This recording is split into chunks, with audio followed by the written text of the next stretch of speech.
cuando yo fui testigo del asesinato de una persona por parte de la policía.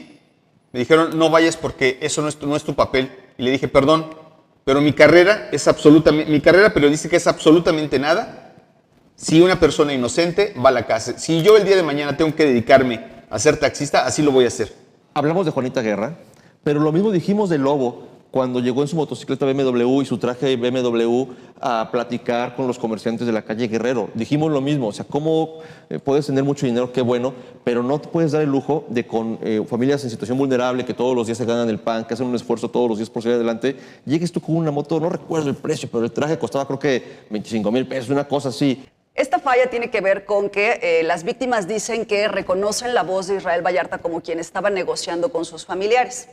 Pero resulta que la Fiscalía General de la República durante todo este tiempo jamás hizo un peritaje. O sea, 20 años y no hizo un peritaje para cotejar que la voz fuera de Israel Vallarta con la que se tenía grabada. Panorama 360. Un análisis desde todos los ángulos. ¿Qué tal, amigas, amigos? Muy buenas noches. Gracias por acompañarnos en un episodio más de Panorama 360. Esta mesa de opinión pretendemos tenga un análisis desde todos los ángulos. Como cada semana, para mí es un honor presentar a quienes forman parte de esta mesa de opinión y dándole la bienvenida nuevamente a este espacio a la doctora Michelle Onofre. Doctora, bienvenida y buenas noches. Muy buenas noches, ¿qué tal? Pues para mí un placer siempre poder estar aquí compartiendo con ustedes. Se ve bronceada, doctora. Un poquito. Merecidos días de asueto. Por supuesto, es importante que el cuerpo y la mente descansen de lo cotidiano. Pedro. Claro. Además, muy sonriente, ¿eh? Y eso habla de que efectivamente fueron unas muy buen buenas descanso. vacaciones. Exacto, ya uno relajada, ahora sí. Gracias, Qué doctora. bueno. Le extrañamos por acá. Pedro, gracias. Buenas noches. Muy buenas noches, muchas gracias por permitirme estar con ustedes. Al contrario, Pedro, gracias por aceptar la invitación, por formar parte de la mesa de Panorama 360 y como cada noche de miércoles, también agradecerle a todo el equipo de producción que hace posible que estas opiniones, que estos comentarios lleguen directamente hasta los dispositivos de ustedes, que son quienes nos hacen el favor de darle play a la transmisión, a la grabación en nuestro canal de Facebook, Panorama 360. Y vamos a empezar la agenda del día de esta noche con este caso que ya había tenido, digamos, un antecedente hace algunos días con la liberación de otras personas también, otros temas que tienen que ver con procesos judiciales muy largos que me parece están muy distantes de esta máxima que es que la justicia debe ser pronta y expedita. Híjole, cuánta gente de quien vamos a hablar es un caso emblemático porque se mediatiza, porque quien forma parte de este caso desde la parte periodística es un adversario del actual régimen gubernamental, pero cuántas personas permanecen durante décadas en centros de reinserción social, en centros penitenciarios, sin siquiera recibir una sentencia, o cuántos casos la sentencia por el delito que se les acusa es mucho menor al tiempo que llevan ya encarcelados. Me parece que es una de las principales faltas, de las cosas más graves de nuestro sistema judicial. Y vamos a platicar del caso Florence Cassés. Israel Vallarta, esta persona que en una transmisión de video, de televisión en vivo, es golpeado, es obligado a declarar ante cámara y que pasó 20 años pues en las rejas sin recibir una condena, ni absolutoria ni de prisión. Nos habla de un sistema de justicia fallido, definitivamente no hay forma de que se le considere de distinta manera, de ineficiencias, de colusiones, de corrupción, de todo lo malo que puede acaparar ese sistema, pues está precisamente en este caso de Israel Vallarta. Hoy creo que no tenemos que detenernos en México a pensar si es inocente o es culpable, sino en todo lo que representa que las medidas, en este caso medidas privativas de la libertad, se tienen que ir modificando, que esa prisión preventiva, oficiosa, que mucho, por cierto, se ha estado debatiendo, pues definitivamente tendría que desaparecer porque no es posible que una persona pueda estar sujeta a un juicio durante 20 años. Deja de marcar para esto algunas diferencias con respecto a el caso como tal o el amparo liso y llano que se le otorga en el 2013 a Florence Cassés. Sí. En el caso de Israel Vallarta, lo que estamos viendo es su sentencia. En el caso de Florence, lo que veíamos ella era una persona que ya había sido sentenciada a 60 años como secuestradora. Entonces llega el caso a la corte y lo que en su momento determinan los ministros, en este caso pues el proyecto era de Olga Sánchez Cordero, es: no se puede regresar las cosas como estaban, porque está tan contaminado el caso que entonces no podríamos tener una lectura real. Por lo tanto, no podemos determinar si es inocente o culpable. Ok. Simplemente no se pueden regresar las cosas al estado original. En el caso de Israel Vallarta, lo que estamos viendo es como tal la sentencia. 20 años después, una sentencia que en este caso es absolutoria.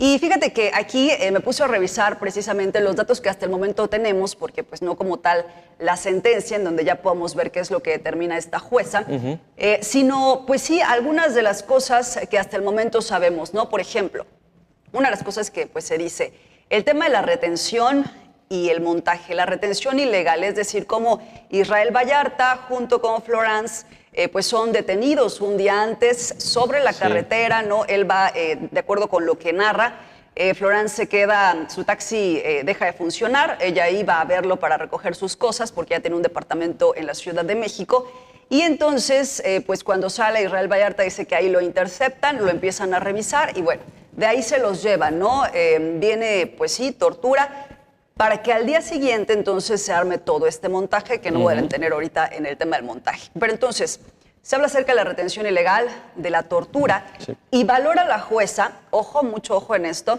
que la confesión original, que es la que todos vimos en cadena nacional, en donde le preguntan si tenía personas secuestradas y él dice que sí, cuánto le van a pagar, y él dice, pues me dijeron que porque preste mi casa, no me van a pagar. Sí. Todo eso la jueza lo invalida porque pues hay tortura y tú lo acabas de mencionar.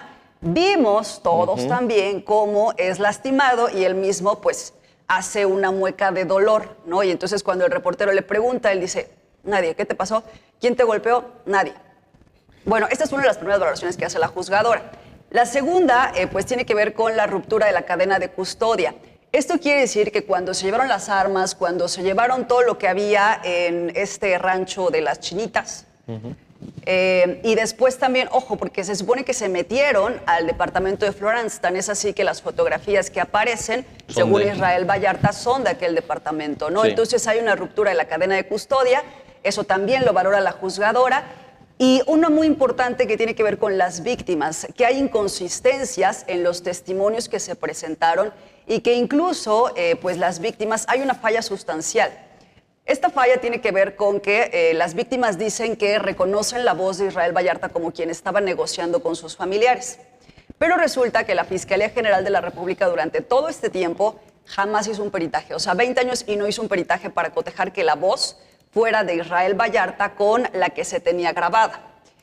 En cambio, Israel Vallarta sí lo presenta a su defensa y obviamente pues se desestima, ¿no? Entonces, con todas estas valoraciones, la juzgadora decide absolver. Esto es muy importante porque no va a decir la jueza 20 años después y no va a decir es inocente, simplemente pues absuelve de los delitos que se le estaban imputando. Por un tema de debido proceso. Pero además desestimando sí las pruebas, o sea, esa es la diferencia. Aquí sí se están desestimando las pruebas y está diciendo no son suficientes para poder condenar a esta persona, que además pues hay muchos principios que se tienen que seguir, como el de más allá de la duda razonable, ¿no? Pero el hecho de que sea 20 años después y que esto que hoy está concluyendo la jueza no se haya dado en los primeros 5 años, 3 años, 10 meses, 3 semanas, obedece a que nuestra justicia, doctora, ya en este país, y aquí lo hemos dicho muchas veces, no está basada solamente en lo que dice la letra, en lo que dice la constitución política o los códigos penales, sino de los contextos políticos, de los contextos de grupos de poder que influyen mucho en los procesos judiciales. Y aquí hemos hablado de casos particulares donde cuando hay confrontación entre grupos, aunque socialmente sabemos que tal o cual político pudo haber cometido un delito, hasta que no hay un reacomodo, un reajuste administrativo, de organización, de poder, pues, de facto, o de instituciones, aplican justicia, porque pareciera que nuestras leyes por sí solas no son lo suficientemente claras, duras, contundentes, o las personas que las ejecutan, digamos, que las aplican, para ejercer justicia. Y en Morelos, pues, tenemos muchos casos de este tipo, porque además en cárceles que están ubicadas en Morelos, recientemente supimos también de la liberación por el caso de Wallace, ¿no? Donde también personas permanecieron privadas de la libertad y que en esta época, cuando está a punto de extinguirse el Poder Judicial como lo conocemos, de pronto estos casos empiezan a concluirse. Entonces me parece muy grave, y podemos platicar de ello, usted como abogada, doctora, nosotros, bueno, como periodistas, específicamente, que la justicia esté en función del contexto político y social de determinado momento y no solamente de lo que dice la ley, porque podemos ser víctimas de ese sistema en cualquier momento. Sí, fíjate que este creo que es todo un tema. Me voy a esperar a que haga su intervención, Pedro, pero sí, de todo lo que este caso está representando, porque por supuesto que está ligado con el tema Wallace y cómo operaba el sistema de persecución del delito en esos años.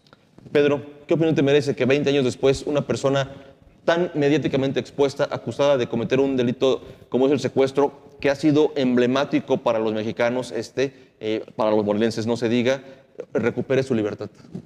Sí, primero, decir que todo esto no es producto de una ocurrencia de quienes en aquel momento estaban encabezando pues estas importantes agencias de seguridad en el país.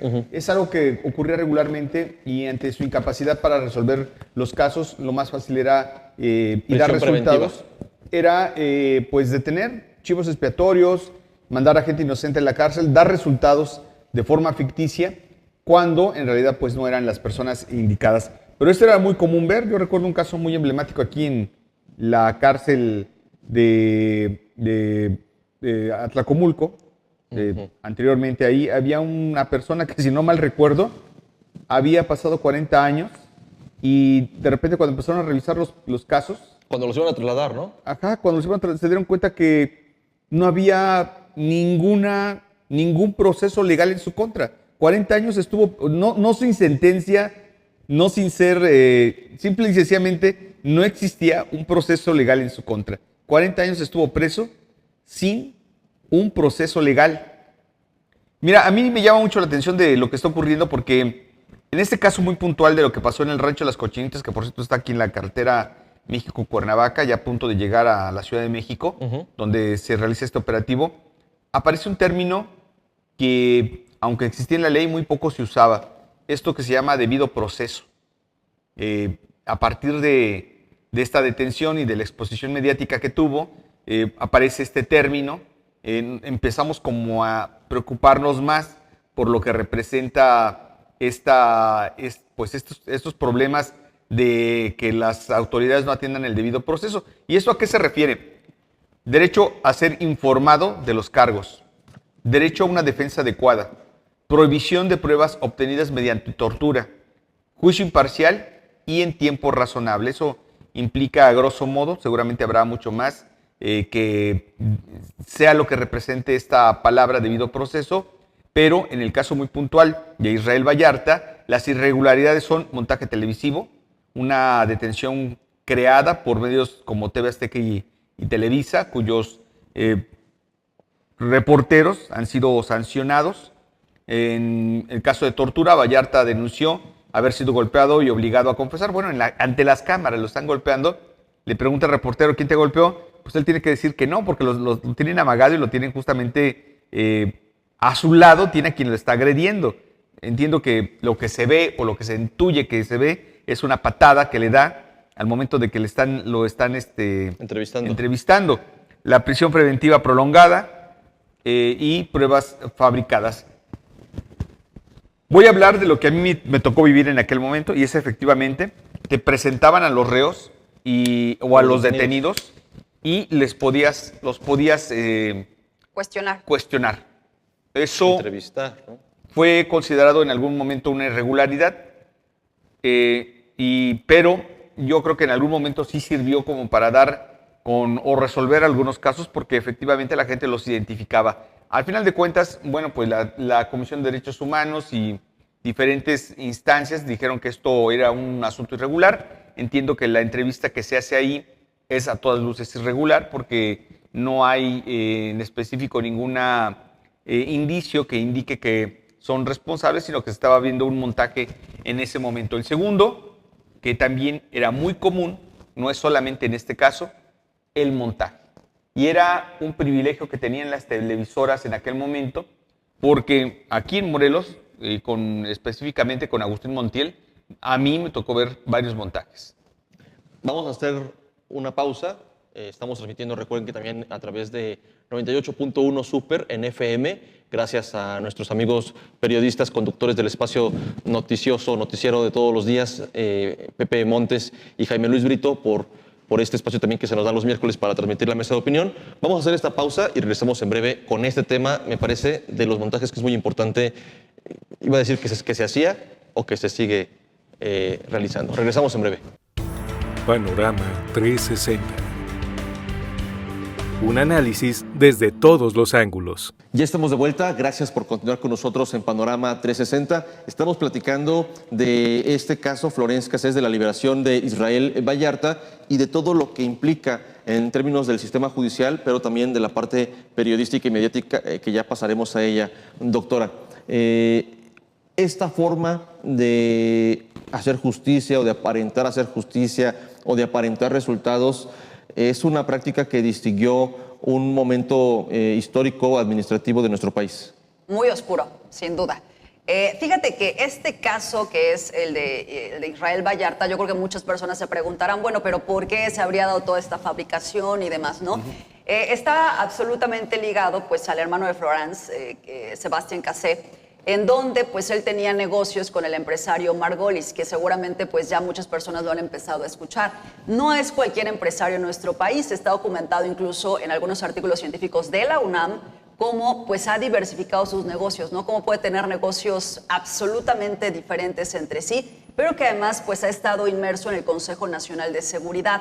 Aquí es donde me parece que pues el caso Vallarta es solamente un eslabón de cómo operaban en todo un sistema, ¿no? Imagínate, estamos hablando de un empresario que entonces se codea con las más altas esferas de seguridad en el país. Entra, por supuesto, ahí Genaro García Luna, entra ahí también Luis Cárdenas Palomino, ¿no? Que pues tiene ya algunos años que pues fue ya detenido. Ambos detenidos. Exacto, pero bueno, en el caso de Genaro, sentenciado. sentenciado. Y también está siendo, hay que ver si es requerido, pero también es mencionado Luis Cárdenas en el mismo caso de Genaro García Luna allá en los Estados Unidos. Entonces, toda esta forma de operar y sobre todo cómo desde esos años, estamos hablando de la última parte del sexenio de Vicente Fox y todo el sexenio de Felipe Calderón, se fueron empoderando estos grupos, pero también con ciertos activistas, como ocurre con el caso de Isabel Miranda de Wallace, que también está documentado cómo se metía a las prisiones y se practicaba tortura. El caso de Vallarta es muy relevante, sin duda, si nosotros nos metemos justo a la tortura que sufrió y el abuso sexual también, porque aunque él no lo menciona como tal, sí el hecho de que hable de que la comandante tal, ¿no? La comandante Chabelita, hiciera ciertas prácticas que constituyen abuso sexual, entonces tiene que ser llamado como tal. Todo esto, pues sí te habla de muchos años muy oscuros que ha transitado nuestro país, desafortunadamente. Pero ojo, la Fiscalía General de la República tampoco puede quedar exenta, porque aquí pasaron sexenios de Felipe Calderón, obvio de Fox, obvio también de Enrique Peña Nieto, pero también el de Andrés Manuel López Obrador, en donde se empieza a hablar acerca del tema de Vallarta, pero no es hasta este momento cuando ya se hace el cambio, porque la juzgadora es de las que fue votada, por cierto. Así es. Hasta este momento, entonces, ya podemos ver pues estas dimensiones, sobre todo cuando ya ha muerto, por cierto, Isabel Miranda de Wallace. Además, ¿no? otro elemento. Entonces, sí, son muchos elementos interesantes que tendrían que investigarse. Y fíjate, retomando, que pues no es por supuesto un modelo a considerar, pero Nicolás Sarkozy, en sus memorias, él narra justo con todo este problema diplomático que se arma con México. Él ahí narra cómo llega, porque recordemos que tuvo una visita donde es recibido por Margarita Zavala y Felipe Calderón, y él hace una narración de cómo en México quien mandaba era Genaro García Luna. Eso es algo increíble, ¿no? Cómo el presidente Felipe Calderón pues prácticamente hacía lo que sostenía Genaro. Entonces, ahí es muy importante porque durante esa conversación afirma Sarkozy haberse quedado frío cuando le negó totalmente y cambió su semblante y tomó el tema de Florence Cassés como un asunto personal. Esto pues terminó en lo que ya sabemos para el 2013, pero también no ha terminado para muchas otras personas, como ocurre por supuesto con la familia del mismo Israel Vallarta, ¿no? Su hermano Mario, su sobrino, que siguen en prisión desde el 2012 y que entonces pues se tiene que seguir prácticamente, si ya pasó con Israel Vallarta, pues tendría que secundarse. El asunto es cuánto tiempo vamos a estar esperando, ¿no? Porque nada más en esto pues hay una diferencia de 12 años entre el amparo lisuyano que se le otorga a Florence y lo que ocurre con Israel Vallarta ya con esta sentencia absolutoria.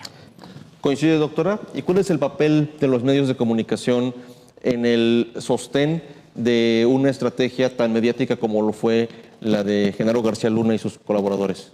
Que debe haber compromiso social, definitivamente. Fíjate que pensar en el montaje es pensar cómo pues, le vieron la cara a la sociedad. Esa es la realidad, tanto medios de comunicación como, por supuesto, las autoridades. En un país que está buscando pues, que se garantice la libertad de expresión, claro que sería una muy mala señal que de pronto se tomaran acciones en contra de Carlos Loret de Mola.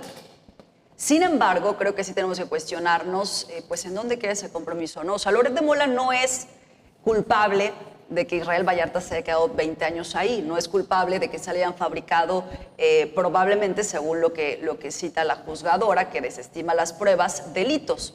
Sin embargo, sí es culpable de esa falta de compromiso que tiene el periodismo en nuestro país. Hace unos años tuve la oportunidad de escuchar tanto a Loret de Mola en una conferencia hablando del caso Cassés, como también a Olga Sánchez Cordero.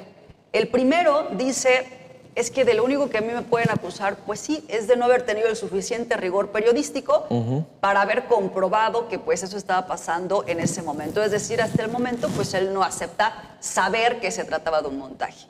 En el caso de Olga Sánchez Cordero, dice, ¿no? Incluso prácticamente actúa cómo fue este montaje y cómo tuvieron que regresarse, hicieron una entrada en falso, estaban pues fuera del aire en ese momento y el mismo Loret de Mola pide que se repita esa parte. La mano, en este caso, pues sí la llevaba Televisa, porque no hay que olvidar que Azteca también estaba, pero estaban como segundones, pues, ¿no? Porque entró primero Televisa, en este caso. Ahora, ¿qué pasa con todo esto y con el montaje? Fíjate que lo que es también muy cuestionable, yo creo que la historia también le está dando su lugar a Carlos Loret de Mola, pues como un periodista resentido que se ha quedado ahí justo como para llegar solamente a aquellas personas que quieren escuchar solo cosas en contra del gobierno actual. Y ese lugar que se le está dando a Loret, pues es algo que él se ganó durante todos estos años. Ojo, Carlos Loret se negó durante 3 años a ir a declarar por una serie de amparos que fue interponiendo sobre el caso Israel Vallarta. Si tú sabes que puedes abonar algo ya después de todo lo que pasó, oye, pues al menos preséntate a declarar. Efectivamente, Héctor, hay muchas personas, ¿no?, que están aquí involucradas, pero el caso de Laura Barranco, o sea, gente que trabajaba en Despierta en esos años, pero que ellos dicen, sí, claro que sí se sabía. Sí, por supuesto que el productor, porque en el caso de Loret, él echa la culpa al productor, ¿no? El dueño del programa es el productor, pues si él me dijo enlázate, yo me enlacé. Sí, pero claro que lo sabían, ¿no? Tan es así que pues se hacen estas entradas en falso. El mismo Israel Vallarta también narra, ¿no?, cómo llega y ya estaban las unidades móviles para hacer toda esta transmisión. Entonces, el vernos la cara a la sociedad, ahí sí hay una colusión directa con los medios de comunicación y sí me parece que es algo que pues la sociedad no nos mereceríamos tener un tipo de prensa que pues únicamente por la nota, por vender, haya solapado todo este proceso o todo este sistema que se está viviendo en el país, no solamente en ese tiempo, porque Denise Merker, incluso Carmen Aristegui, ¿no?, que estuvieron retomando el tema como algunos otros periodistas, y Manuel Stills, ¿no?, que saca un libro también acerca del caso Vallarta hace unos 10 años con una investigación muy exhaustiva. Aún así, y con esas voces, no es posible que en 20 años no se haya logrado hacer un frente para decir, oye, pues, ¿qué está pasando en este caso, no? Si tenemos todas estas voces que lo están haciendo. Ricardo Rafael, que también lo mencionaba en la ocasión pasada sobre el tema de Wallace. Entonces, sí se tiene que hacer una reflexión profunda, me parece, desde los medios de comunicación, desde periodistas, de cómo se está tratando la información y cuál es el compromiso que tienes que adquirir hacia la sociedad ante este tipo de situaciones. Completamente de acuerdo. Solamente precisar que qué bueno que hace referencia a que había unidades de transmisión que son las que se llamaban KU. No es como ahora que puedes llevar un live view y transmitir. No, o el teléfono nada más. O eran mecanismos muy sencillos, podrías hacer una transmisión. En ese momento se requerían justamente de estas unidades. Quienes conocen la entrada del rancho Las Chinitas, pues deben de saber que es un espacio muy estrecho, prácticamente pegado a la carretera, y que pues no era de llegar así tan simple y buscar un lugar y hacer una transmisión en ese momento. Se supone que había un enfrentamiento. Yo digo, por muy periodista especializado que seas en la cobertura de estos hechos, sin duda lo tienes que tomar. Lo primero es la precaución. Los que vimos fueron ahí a reporteros ingresando sin ninguna medida de precaución en medio de un aparentemente lo que podría haber sido un tiroteo. Es decir, esto a todas luces pues habla de la falsedad con la que se grabó en ese momento. Pero pues más aún, yo quisiera preguntarte, porque hay también momentos que han sido televisados justamente de este momento del enfrentamiento. Por ejemplo, recordamos que también a cuadro, en el caso de Televisa, fue grabado un momento de Jesús Martín Mendoza, recordarás, el corresponsal de Televisa de Guerrero, que después estuvo en Chilpancingo. Bueno, primero estuvo en Chilpancingo y posteriormente estuvo en Acapulco. Él graba un enfrentamiento en la montaña y evidentemente soportando pues lo que estaba ocurriendo en ese momento, él prácticamente se le quiebra la voz, llora porque hay un momento tremendo en del intercambio de fuego entre el ejército y el EPR, y él está resguardado en una piedra transmitiendo, acostado, tirado en el piso. Eso es un momento real. Es un momento que incluso perjudicó su salud emocional y su salud de este corresponsal. Un momento similar tendría, con esa misma característica y tensión, haberse grabado en el rancho de las Chinitas. No ocurrió así. Evidentemente hay muchos factores que como periodistas podemos entender que era a todas luces una falsedad y que es a todas luces injustificable el hecho de que nos diga Carlos Loret de Mola, por muy periodista nacional que sea, pero nosotros que hemos vivido todo este proceso de violencia en las calles y que sabemos cómo es en la realidad, no en una oficina en Televisa, sino en las calles, cómo es, pues evidentemente intuimos, sabemos que fue un montaje y que no tiene forma de justificar que él haya participado en ese montaje. Es decir, podrá él decir muchas cosas. La verdad es que no hay credibilidad, no se le puede creer que efectivamente él no haya tenido conocimiento de que estaba participando en un montaje. No hay forma. Yo nada más digo, como cierre de mi parte de este tema, que sí, coincido en que hay responsabilidad periodística, ética de Carlos Loret, pero no es el único que participa en esto y su nombre es el único que destaca, obviamente por la relevancia de Carlos Loret, pero hay otras personas que y por la confrontación que tiene con el gobierno. A eso me refiero, que son periodistas que forman parte de otros proyectos. Laura Barranco la aprecio mucho, colaboradora en el momento de Carmen Aristegui, hoy es una gran productora de otros, en otro ámbito. Ella estuvo ahí, solo que ella dice sí hubo. O sea, pareciera que bastaría que Loret dijera, bueno, sí hubo montaje y con eso pasara ya la página, y no es cierto. El día que diga eso, va a volver a lanzarse una campaña. Yo creo que esto es aprovechado por un grupo en el poder, además, para mantener esta confrontación con Carlos Loret, que merecida la tiene. O sea, no justifico, merecida la tiene, pero no fue el único. Y como segundo elemento, insisto, que estos casos emblemáticos se resuelvan al cuarto para las 12. Estamos a un mes prácticamente, o menos de un mes de que haya un nuevo Poder Judicial. Bueno, ya he visto que algunos casos están poniendo ya sus placar, con su nombre de nuevos jueces y demás. Entonces, esto ocurre ya, el caso Wallace, el caso Israel Vallarta, está llegando a este punto con la liberación de los presuntos culpables, como el documental, cuando ya el Poder Judicial está por transformarse. Y que además no hay que dejar de lado que vi una entrevista que el propio Carlos Loret le hace, en este caso de Israel Vallarta, a la magistrada, que luego fue secretaria de Gobernación, de Andrés Manuel López Obrador. A Olga Sánchez Cordero. Ministra. A la ministra, donde también aporta elementos que no quedan solamente en el ámbito de la responsabilidad ni del periodista, ni en su momento del grupo en el poder o de seguridad pública de Genaro García Luna, sino también qué responsabilidad tiene el Poder Judicial. Porque al final pudo haber sido un gran montaje, muy eficiente, pudo haber una opinión pública cargada o recargada por parte de los periodistas, pero al final el caso estuvo 20 años en manos del Poder Judicial. Sí, a mí no me gusta de pronto que sí hay claramente un tratamiento de algunos medios de comunicación en donde pareciera ahora todo un mártir y prócer de la patria Vallarta. Pero ojo también. Sí hay muchas cosas que se tienen que ir aclarando. Yo creo que aquí lo que tú mencionas, Héctor, de Carlos Loret, bueno, es que obviamente pues, es el más mediático, Sí, ¿no? claro, Es el más famoso de los involucrados. El más confrontativo.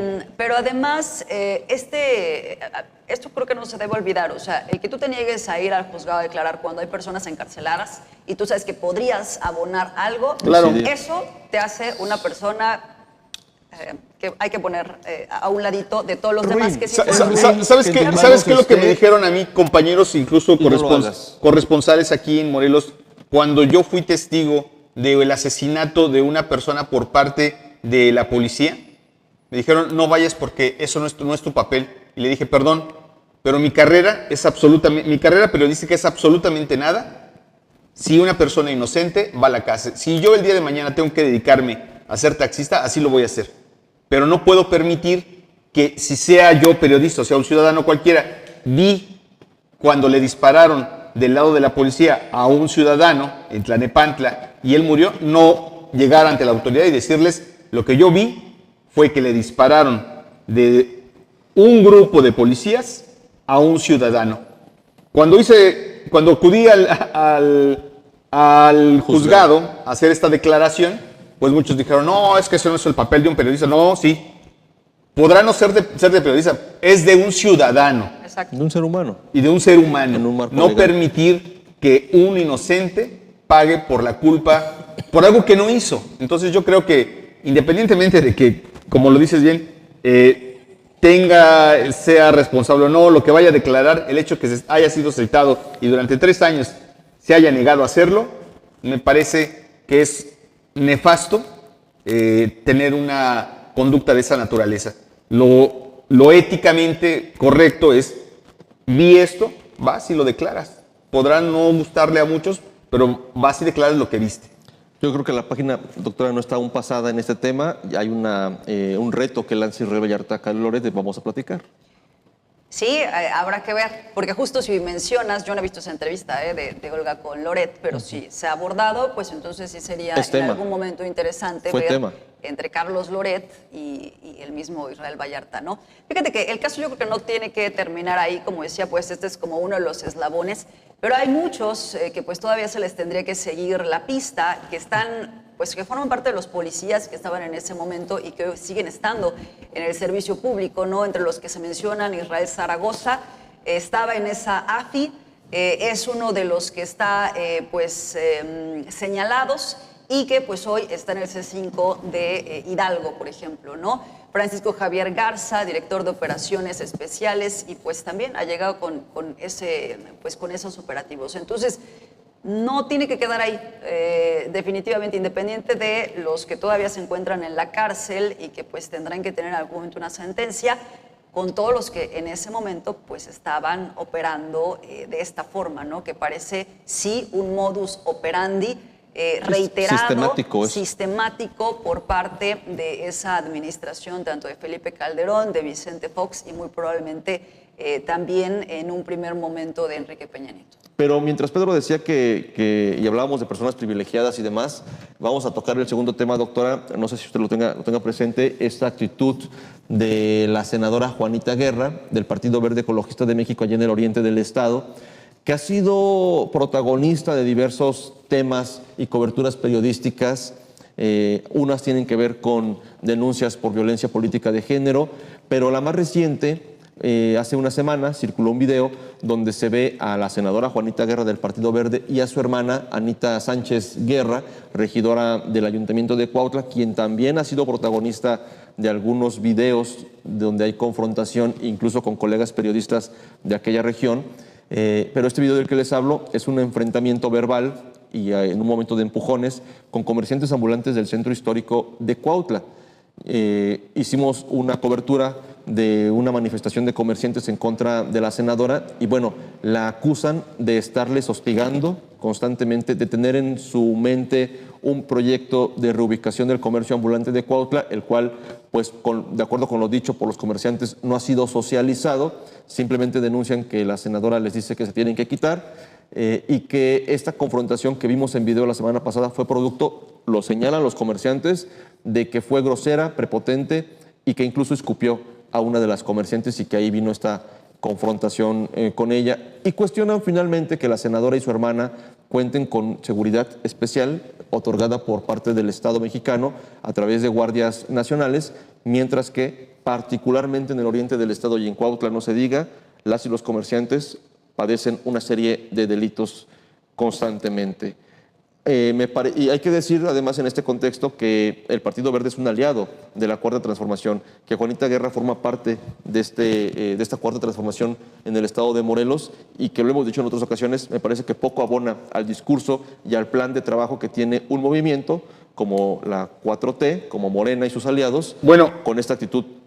Yo lo digo, hay un juego medio perversón de si es del Verde o es de Morena, porque en México ella se presenta como senadora de Morena, en la Ciudad de México. Aquí no siempre ha sido muy clara respecto a su militancia, si efectivamente es militante del Partido Verde o Pero el es partido que militante. sale con un comunicado a defenderla ante esta situación fue el Partido Verde en Morelos. El comunicado, pero públicamente ella nunca ha definido su postura, su militancia, si es militante del Partido Verde o es militante de Morena. Hay cargos previos como diputada federal donde ella fue postulada por el Partido Morena. Doctora, ¿qué opinión le merece?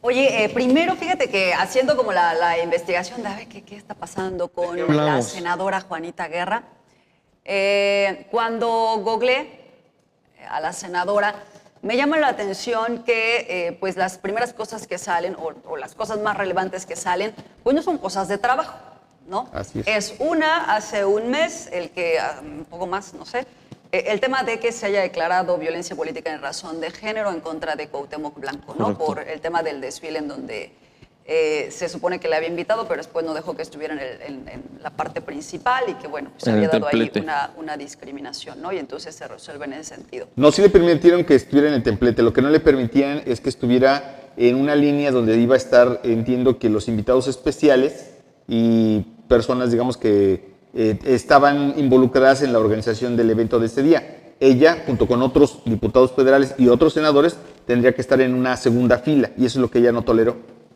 Bueno, y entonces, bueno, constituye ahí que hubo discriminación y ya se resolvió ese caso, ¿no?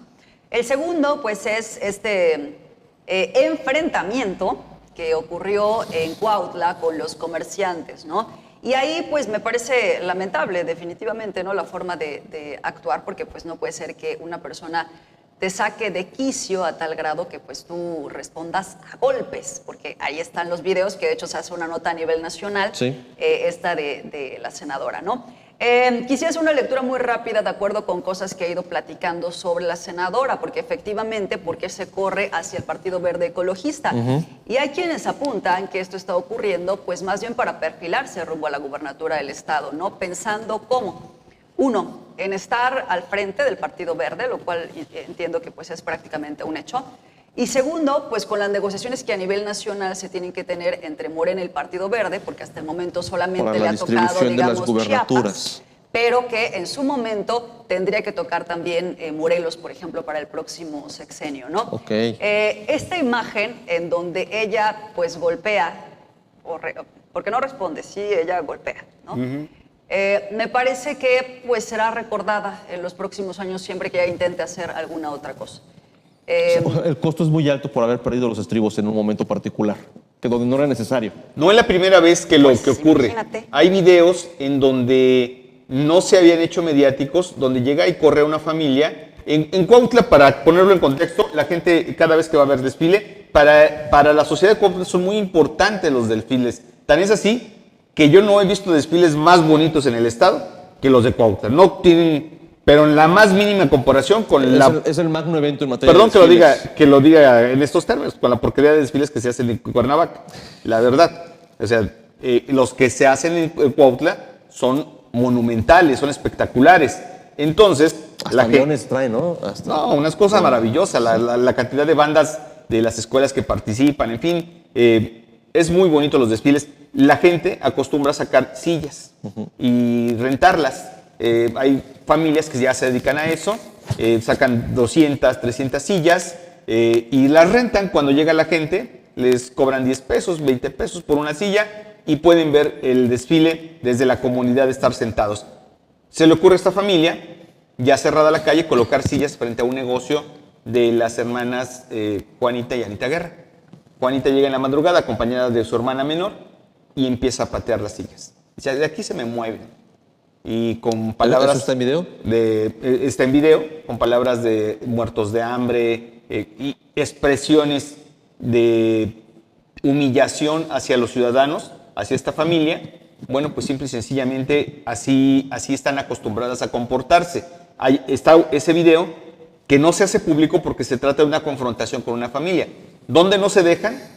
Pues donde están organizados. Los comerciantes. Los comerciantes, ambulantes. Ellos sí se atreven a responderle y bueno, pues las respuestas es que hay de uno y otro bando después en cuanto a los agravios verbales, pues son de muy buen nivel. Propios, ¿no? Propios. Sí, me llama la atención. Hasta parecía que estábamos en el mercado. Y la principal señalamiento, además de estas actitudes groseras, prepotentes, déspotas, miradas sobre el hombro, la senadora sabiéndose escoltada, ¿no? Camina con esta postura súper erguida, el rostro levantado, en un tema de análisis de imagen. De ahí hace postura. falta transparencia por parte de las autoridades federales A eso voy. de decir por qué tienen estas escoltas. Sí, coincido en que hablamos de Juanita Guerra, pero lo mismo dijimos de Lobo cuando llegó en su motocicleta BMW y su traje BMW a platicar con los comerciantes de la calle Guerrero. Dijimos lo mismo, o sea, cómo puedes tener mucho dinero, qué bueno, pero no te puedes dar el lujo de con familias en situación vulnerable que todos los días se ganan el pan, que hacen un esfuerzo todos los días por salir adelante, llegues tú con una moto, no recuerdo el precio, pero el traje costaba creo que 25,000 pesos, una cosa así. Me parece que la actitud es la misma, o sea, a lo que voy es que quiero dejar el antecedente de que no es un tema porque sea mujer la senadora, sino por la actitud como servidora pública, en este caso senadora, estamos leyendo o estoy leyendo de su encuentro con comerciantes, ¿no? Incluso los guardias nacionales le toman la espalda como de, señora, por favor, vámonos de aquí, ¿qué necesidad de confrontarte con los comerciantes? El propio funcionario del ayuntamiento la llama a la cordura. Y hace una serie ahí, además, doctora, de expresiones verbales calificando de delincuentes a los comerciantes. Dice que ahí hay un extorsionador, que hay que hay delincuencia, cosa que por supuesto ha molestado en exceso merecidamente a los comerciantes ambulantes que acudieron a la Fiscalía a interponer denuncias por este hostigamiento y por estas acusaciones que ellos dicen son infundadas, ¿no? Le dicen, si tiene pruebas, pues preséntelas. Y finalmente le dicen, ella nos quiere reubicar del centro histórico, está bien, ¿cuál es su propuesta? Porque al final, sea o no sea legal administrativamente, pues lo hemos visto en todos los ayuntamientos, adquieren derechos los comerciantes y siempre hay un proceso de diálogo, de negociación, de socialización de proyectos. No es fácil, ¿no? Y ella pues llega con esta actitud. Me parece que no es una buena representante en términos de lo que dice sus estatutos, sus protocolos de la Cuarta Transformación. Pero bueno, como siempre se nos acaba el tiempo de Panorama 360, quisiéramos seguir aquí opinando de la realidad que vive nuestro estado y nuestro país, pero nos da oportunidad de hacer un comentario final, doctora. Bueno, yo me recorrería un poco a que hoy estamos viviendo un proceso de cambio en el Poder Judicial de la Federación, pero pues tampoco es hasta estos momentos que nos genere grandes expectativas, ¿no? Habrá que ir cuidando muchas cosas respecto a esos juzgadores, respecto a los compromisos que puedan tener, que pues más allá que sean con la justicia, pues sí pueden estar plagados de pronto de las campañas y de todo lo que se fue viendo durante estos momentos. Pero sí es muy claro que las cosas tienen que modificarse en el país. Si la reforma es buena o es mala, pues lo vamos a ver con el tiempo. Lo que es cierto también es que la Corte Interamericana de Derechos Humanos desde hace muchos años ha estado presionando en México por el tema de la prisión preventiva oficiosa. Y ojo, hoy la misma presidenta, ¿no?, que pues expone el caso Vallarta, que habla de lo malo que estaba el Poder Judicial, en su momento el nuevo presidente Andrés Manuel López Obrador, ¿no?, exponiendo lo que pasa con este caso en particular, pero también han sido muy críticos los gobiernos morenistas en que se quite la prisión preventiva oficiosa. Ojo con eso, porque ellos mismos han sido críticos en decir, no, pero es que si se les acusa de secuestro, pues sí necesitamos unos días para hacer la investigación, ¿no? O el caso de, pues que te dejen, se me olvidó cómo se llama esta figura, pero bueno, te detienen, pero no estás detenido, sino el arraigo, ¿no? Que también tiene muchos años en boga Y cuestionado también el tema del ha sido arraigo. cuestionado, pero que la Corte, pues, incluso en su momento, pues, Incluso había un centro de ya arraigos. está, ahora en la Constitución. Entonces, estas situaciones, pues, se podrían quitar a partir de tener una investigación que sea eficiente. Creo que hoy el temor de los ciudadanos, pues, es eso. Imagínate que caes en este sistema Sí, no. de podredumbre que tenemos en el país, que abarca fiscalías, que abarca poder judicial.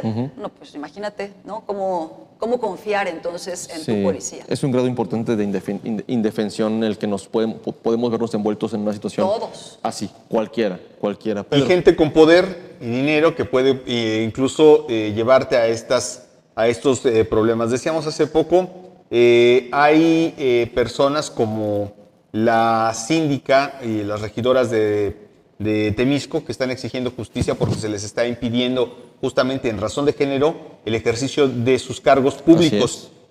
La senadora reclamó el hecho de que no le permitieran subir a un templete, cosa que además nosotros somos testigos de que no es que no se le haya impedido, simplemente no se le asignó la silla que ella quería. bueno, y por este hecho el exgobernador está impedido para contender, por ejemplo, en el siguiente proceso electoral, ¿no? 1 año 6 meses. Un año y 6 meses, pero no, el siguiente proceso electoral la libra, o sea, durante ese tiempo, 1 año y 6 meses, no podrá, pero bueno, no hay tampoco ningún proceso en ese tiempo, de manera tal que para el 27 él ya está del otro lado. O sea, de chocolate, pues, también. Es de chocolate también la medida. resolución. Pero es evidentemente que 18 meses, le funciona.